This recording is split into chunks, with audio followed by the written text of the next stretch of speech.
Hello students. So today we'll start a new chapter. Chapter number 3, conditionals.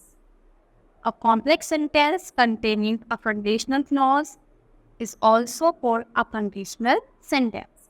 तो conditional clause जिसको हम क्या बोलते हैं, एक तरह का adverb clause, यानी जब वो वाला काम करे किससे begin होता है, subordinating conjunction. Conjunction कौन होता है, जो क्या करे दो sentences या फिर दो words को जोड़ने का काम करता है. If, unless, provided, etc. there is a condition on which the event shown by the main clause depend. तो देखो क्या होता है, if, unless, provided ऐसे वर्ड्स हम लगा देते हैं जिस पर क्या करता है, मेन क्लॉज डिपेंड करता है. तो एक द ट्रेस I will not go to school, कि अगर बारिश होगी, हमने कंडीशन रख दी तो क्या होगा, मैं स्कूल नहीं जाऊंगा. Unless you help me I will not participate, जब तक तुम मेरी हेल्प नहीं करोगे मैं पार्टिसिपेट नहीं करूंगा. तो कंडीशन रख रहे हैं जिस पर क्या कर रहा है, पूरा मेन क्लॉज डिपेंड है. तो इसमें क्या होते हैं, दो क्लॉज, इफ क्लॉज यानी जो कंडीशन होगा, और दूसरा होता है मेन क्लॉज, और मेन क्लॉज इस पर क्या करता है, डिपेंडेंट होता है. फिर आते हैं हमारे टाइप्स ऑफ कंडीशनल क्लॉज. कितने टाइप्स के होता है, तो दो टाइप्स का होता है, एक रियल और एक अनरियल. सबसे पहले हम रियल पढ़ेंगे. रियल भी हमारे 3 टाइप्स के होते हैं.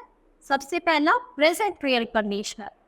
तो they are used to indicate general and scientific facts, जो क्या हो गए, बहुत ही जनरल, बेसिक और साइंटिफिक फैक्ट जिसको हम पता नहीं सकते.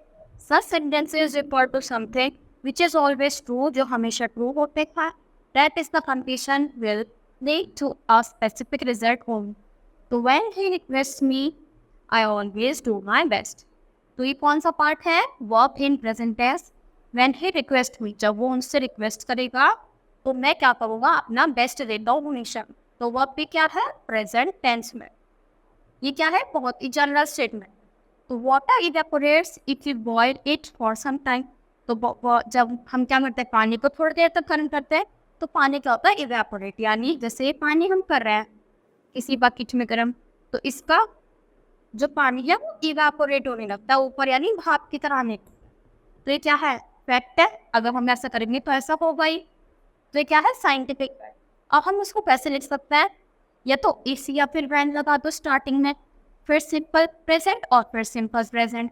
यानी देखो ये क्या है, सिंपल प्रेजेंट है, दो सेंटेंस, तो पहले इफ व्हेन लगा दो फिर दोनों सेंटेंस, या फिर सिंपल प्रेजेंट पहले, इफ व्हेन बीच में लगा दो और फिर सिंपल प्रेजेंट. तो दो तरीके से हम सेंटेंस को फॉर्म कर सकते हैं. फिर आता है पास्ट रियल कंडीशनल. तो past real conditional indicates action that was sometimes done, जो क्या हो चुके हैं, पास्ट में काम हो चुका है.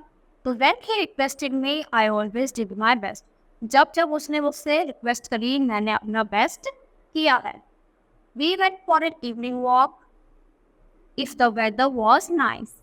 तो हम क्या करेंगे, जब शाम में, हम शाम को वॉक पर जाते हैं जब बारिश के, जब मौसम कैसा होता है, अच्छा. तो not always but only when the weather was nice. तो रोज नहीं जाते, कब कब जाते हैं, जब जब मौसम साफ होगा. तो इसको भी हम दो तरीके से लिख सकते हैं, इफ व्हेन स्टार्टिंग में भी लिख सकते हैं और इफ व्हेन मिडिल में भी लिख सकते हैं.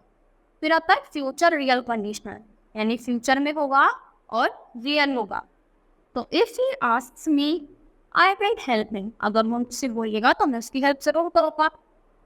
आई am going to help him if he ask me, तो अगर वो मुझसे पूछेगा तो मैं उसकी हेल्प करूँगा. इसको भी आप कैसे लिख सकते हैं, इफ व्हेन सिंपल प्रेजेंट और फिर सिंपल फ्यूचर. सिंपल फ्यूचर पहले लिख दिया, फिर इफ व्हेन लगा दिया और फिर सिंपल प्रेजेंट. इफ व्हेन पहले प्रेजेंट कॉन्टिन्यूअस और फिर सिंपल प्रेजेंट.